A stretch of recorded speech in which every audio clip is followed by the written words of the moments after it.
जाएगा तो जेब कट जाएगी, जमीनें बिक जाएंगी। आज प्राइवेट इतने बड़े बड़े स्कूल बन गए, हॉस्पिटल बन गए, प्राइवेट स्कूल में गरीब पढ़ा लेगा अपना बच्चा? जो 10,000 रुपए कमाता 2 बच्चों को फिर उठा लेगा 5,000 रुपए से। तो ऐसे बदल जाएगी जिंदगी। जब पढ़ोगे नहीं, रोजगार नहीं करोगे तो कैसे आपकी जिंदगी बदल जाएगी? क्या आपके बच्चे जब ये बेरोजगार घूमते पढ़ के तकलीफ नहीं होती आप लोगों को? तो मुझे तो होती है। मैं तो घूम रहा हूँ, जगाने के लिए समझाता हूँ, जा जाकर कहता हूँ, दिन रात संघर्ष करता हूँ कि आज नहीं कल तो। मतों ज्यादा भारी मतों से वहां रहने वाली महान जनता ने हमें वोट की ताकत से जिता के भेजा। मैं लगभग 1.5 लाख से ज्यादा वोटों से जीता और फिर जब पार्लियामेंट में गया तो पार्लियामेंट में जाके जिस दिन से मैं पार्लियामेंट में गया, मैं पहला आदमी था जिसने पार्लियामेंट में डॉक्टर बाबा साहब अम्बेडकर का नारा जोर शोर से लगाया। मेरे बाद बहुत सारे लोगों ने वहां जय भीम के नारे लगाए। मैं पहला था जिसने पार्लियामेंट में सतगुरु रविदास जी महाराज के बेगमपुरा राज की बात की, और कोई तो इतनी हिम्मत भी नहीं जुटा पाया कि वो कहता कि सतगुरु रविदास जी महाराज के बेगमपुरा राज जैसा होना चाहिए।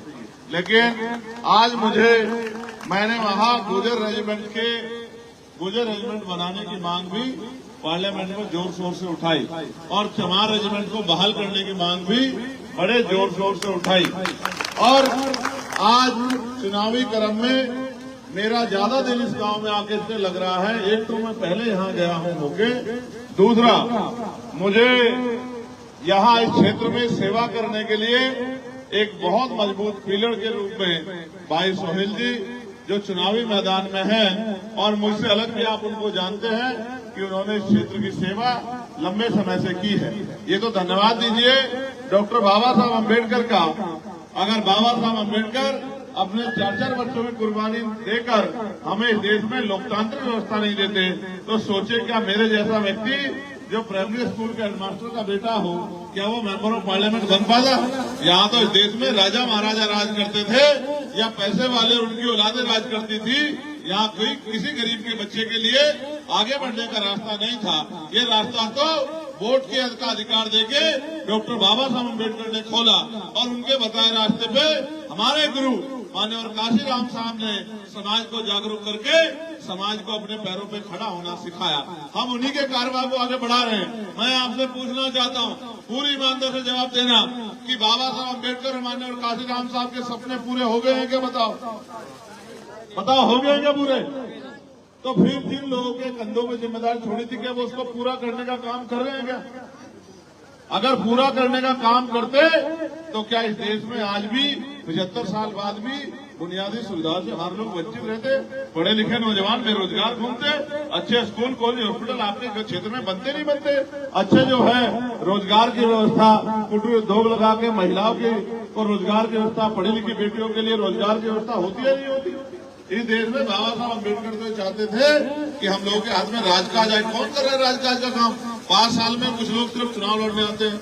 एक आजाद समाज पार्टी भीम आर्मी के लोग पूरे 5 साल सड़कों में संघर्ष करते हैं। जब भी आपकी तरफ जुल्म की कोई आंधी उठती है उसका सामना सीना तान के करते हैं। इसके बदले में उनको मुकदमे झेलने पड़ते हैं, जेलें काटनी पड़ती है, लाठियां खानी पड़ती है। ये सोहेल समाज के लिए लड़ते हुए जेल भी गया और आज भी मैदान में है। ये तो आपके हाथ में है कि आप पैसे वालों को चुनते हो या काम करने वालों को चुनते हो।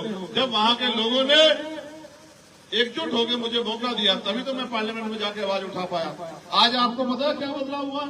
आज ये बदलाव हुआ है कि मैंने 29 जुलाई को पार्लियामेंट में आवाज उठाई थी कि न्यूनतम वेतन मजदूरों का, कर्मचारियों का जो फैक्ट्री में काम करते हैं वो 700 रुपए होना चाहिए। आप देखो कल सरकार ने, केंद्र की सरकार ने नोटिफिकेशन जारी करके ये सुनिश्चित कर दिया कि जो न्यूनतम वेतन है, दैनिक वेतन है, वो 783 रुपए से कम नहीं होगा।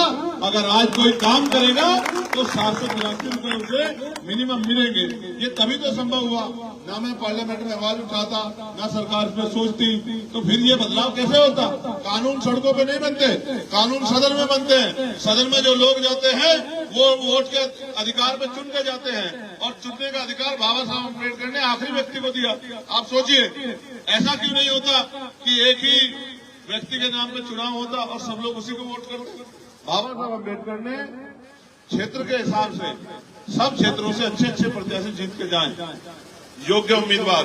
उन्होंने कहा भी कि राजनीति में हिस्सेदारी नहीं करोगे तो सबसे बड़ा नुकसान ये होगा कि के लोग आपके ऊपर शासन करेंगे। 9.5 साल खट्टर जी ने आपका प्रदेश चलाया और 6 महीने के लिए नायाब सिंह सैनी जी को दे दिया। इन दोनों मुख्यमंत्रियों के राज में आपके बच्चों का कितना भला हुआ ये आप मुझसे बेहतर जानते हैं। किसानों का क्या हाल हुआ ये मुझसे बेहतर आप जानते हैं। वो बेटियां हरियाणा की, मैं तो धन्यवाद दूंगा हरियाणा की बेटियों का, वो बेटियां जो दुनिया में जाके देश का नाम रोशन करती हैं, उन बेटियों को किस तरह के जुल्म का सामना करना पड़ा ये किसी से छिपा हुआ नहीं है। माने पहलवानों की लड़ाई हो, किसानों की लड़ाई हो, गुर्जर समाज की लड़ाई हो, या सतगुरु रविदास जी महाराज जब गुरु घर टूटा उसकी लड़ाई हो।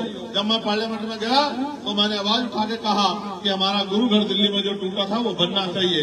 ये ताकत आपने मुझे दी है, यही ताकत मैं आपसे भाई सोहेल के लिए मांग रहा हूँ। अगर आपने सोहेल को ताकत दी तो आपके क्षेत्र की समस्याओं के लिए जिस तरह मैं पार्लियामेंट में दहाड़ता हूँ, भाई सोहेल विधानसभा में चंडीगढ़ में दहाड़ने काम करेंगे और आपकी समस्या को हल कराने का काम करेंगे।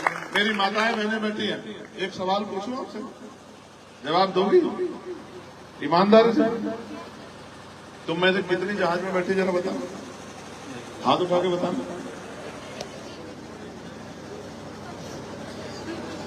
चलो जहाज में नहीं बैठी, वो तो महंगा होता, हेलीकॉप्टर में तो बैठे होंगे। इसको जिंदगी मानते हैं हम लोग? गरीबी में पैदा होते हैं, गरीबी में मर जाते हैं, जबकि बाबा साहब अम्बेडकर वोट की ताकत हमें देके गए कि राजकाज लाके अपनी गरीबी, बेबसी, लाचारी की बेड़ियां काट लो।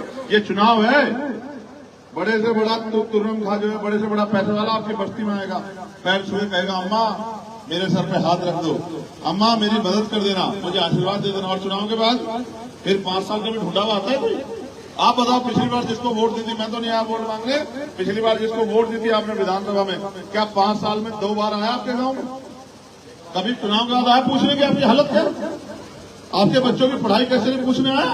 आपके पढ़े लिखे बच्चे बेरोजगार घूम रहे पूछने आया? कभी आपकी महंगाई और आपकी बुरे हाल को कभी पूछने आया? आपकी सड़कों, बिजली, पानी की व्यवस्था पूछने आया? बस वोट ही देते रहो, देते रहो वोट। 2 वोट और ये लोग 5 साल बाद फिर आए, क्योंकि जानते हैं कि आप प्रधान बन गए हो, इनके पिछलक्कू बने रहोगे। ये आएंगे और आप इनके सामने खड़े हो जाओगे, हाँ जी हम दे देंगे वोट, और फिर 5 साल बाद फिर आएंगे। ऐसे आपका भला हो जाए? जहां एक तरफ देश में चंद पूंजीपतियों के करोड़ों रुपए माफ किए जा रहे हैं, वहां 5,000 रुपए का बिजली का बिल नहीं माफ होगा। आज प्राइवेट इतने बड़े बड़े हॉस्पिटल खड़े होंगे, गरीब घुस जाएगा जेब में।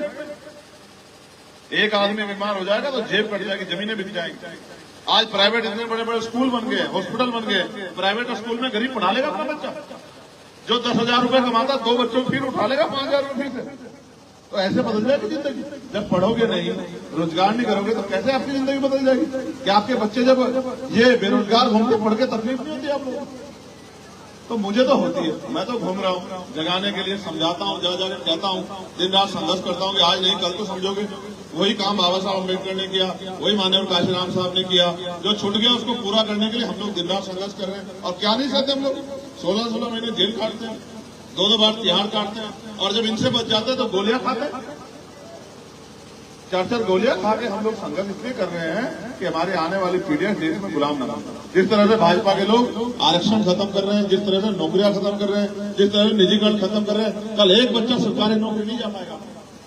इसलिए मैं आपसे कह रहा हूं कि आप पार्लियामेंट में तो इतने एमपी एमएलए हैं, इतने एमपी पार्लियामेंट में, कौन उठाता आपकी आवाज? सुना आपने पूरे पार्लियामेंट में? एक अकेला चंद्रशेखर आजाद आपके हितों के लिए, दलितों के लिए, पिछड़ों के लिए, मुसलमानों के लिए, गरीबों के लिए, किसानों के लिए, सबके लिए लड़ता है जितनी हिम्मत है। तो आप नहीं चाहते आपके यहाँ से भी कोई ऐसा नौजवान खड़ा हो जो आपके लिए लड़े? और अगर भाई आप नहीं चाहते, देखो एक कहावत है, आजमाए हुए को आजमाओगे तो वही मिलेगा जो मिलता है। जो मिल रहा है उसमें खुश हो गया, जो मिल रहा है खुश हो। बाबा साहब ने वोट का अधिकार राजकाज के लिए दिया। अगर राजकाज नहीं करना चाहते तो मैं क्या करूं? ये तो वोट है तो सब कुछ है। जिस दिन वोट का अधिकार चला गया, आपकी बस्ती में पैर रखने नहीं आएगा। ये तो गांव में सरपंच का चुनाव होता है ना, आते ना आते दीदी है, बहन जी, चाची, ताई, रख दो सिर पे हाथ। फिर इसलिए आपसे कह रहा हूं, ये वोट हथियार है। हम 10 रुपए का सामान खरीदते हैं, ये पानी की बोतल कौन लाया भाई? कौन लाया पानी की बोतल? कितने की आएगी? 10 रुपए की पड़ी। 10 रुपए की। अगर ये फटी हुई होती लाते क्या करते? उसको वापस देते ना कि भाई सही बोतल दे, करते ना? 10 रुपए का सामान लाते हो ना, 4 बार देखते हो सामान को, ठीक है नहीं ठीक है, और करोड़ों रुपए से कीमती वोट डालने जाते हो, बस आंख बंद करके बटन दबा के चले आते हो, फिर कहते हो अरे भाई 5 साल हो गए कोई सुनेगा। क्यों सुनेगा कोई? क्यों सुनेगा? जिनको आपके दर्द से मतलब नहीं वो क्यों सुनेगा आपकी बात को? इसलिए आपसे कह रहा हूं, मैं धन्यवाद दूंगा। आज हमारे साथ बहुत ही महान शख्सियत मान्यवर काशीराम साहब जो हमारे गुरु हैं, हमारे रहबर हैं, उनके छोटे भाई श्रद्धेय दलवारा सिंह जी आए हुए हैं। समय कम है, मैं उनसे आग्रह करूंगा कि वो आए और समाज को आशीर्वाद स्वरूप अपने 2 वचन जरूर कहें और फिर मैं आपसे विदाई लूंगा। सब लोग जोरदार ताली बजा के स्वागत करो भाई। इस परिवार का समाज के ऊपर ऋण है। इस परिवार ने और इस परिवार में जन पे हमारे गुरु जी ने माननीय काशीराम साहब ने अपना पूरा जीवन हम लोगों के लिए लगाया। मैं इस परिवार का और मैं नहीं पूरा समाज इस परिवार का ऋणी है। मैं श्रद्धेय दलवारा सिंह जी से कहूंगा कि वो अपनी जो है आशीर्वाद स्वरूप, एक तो एक गांव बड़ा अच्छा गांव है, इसका गांव का जो है अच्छे भाग हैं कि आप यहाँ पधारें, और दूसरा आपके आशीर्वाद इनको सुनने को मिले, इसके लिए जो मैं आपसे प्रार्थना करता हूँ।